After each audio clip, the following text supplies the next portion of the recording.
I've never done an animated movie, and I love them. They're pretty special. Same as Ryan. I've always wanted to do an animated movie. In the case of this film, we actually went out and approached the actors and asked them if they wanted to be a part of it. I was just blown away by the landscape drawings that they showed me when they were pitching the whole concept to me. These are not movies that people say no to. And this was just such a great story and such a great character. It was sort of a no-brainer. I just said, this is going to be spectacular. And I want to be walking around in that world as this caveman. I just thought it was gorgeous. The basic designs of who they were, their type of characters, that Eep was going to be this, much stronger, athletic cave girl who could throw these epic tantrums, and Ryan was going to be the guy character was going to be the more intellectual, the first caveman with imagination. What happens though is we do the voices before we do the animation, so we record first. It's just such a blast. You go into a room, you have these directors that are looking at you saying, do it bigger, you could do it twice as big, and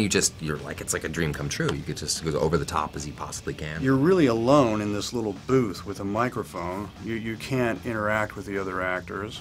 You have to imagine what their sounds may be like or what their take on the dialogue may be like. And so you have to kind of imagine that you're reacting to these crazy animals. It's 100% focus and 100% imagination. That's why the sessions are 2 hours, because you're completely destroyed by the end of it. I look like I'm 94 when I leave that room. I mean, it's crazy. I leave the room as Don Knotts.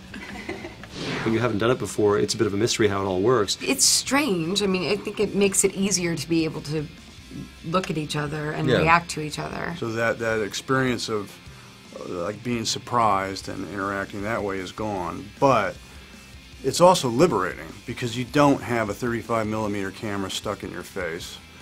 And because it's a little more private, you're liberated to explore more, I think. When I saw the movie for the first time, I was like, I need to re-record half of what I did, because I was kind of just, I'd be shouting and they'd be close to me. Yes, or I know, saying, that did was you do it. that? Yeah, I did the same thing when I first saw it. I was like, wait a minute, they're 2 feet away from me. Yeah, completely. So I re-recorded a lot in ADR at the very end.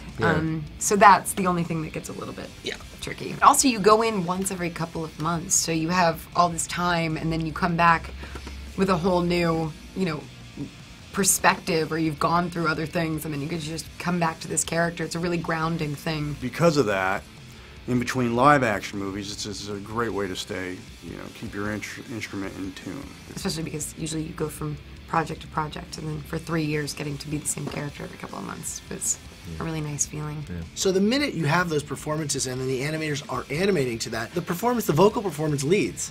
And then we'll even record them recording when they're doing the voice record and bring it to the animators. And sometimes the animators get inspired to use very unique, like, facial expressions, mannerisms.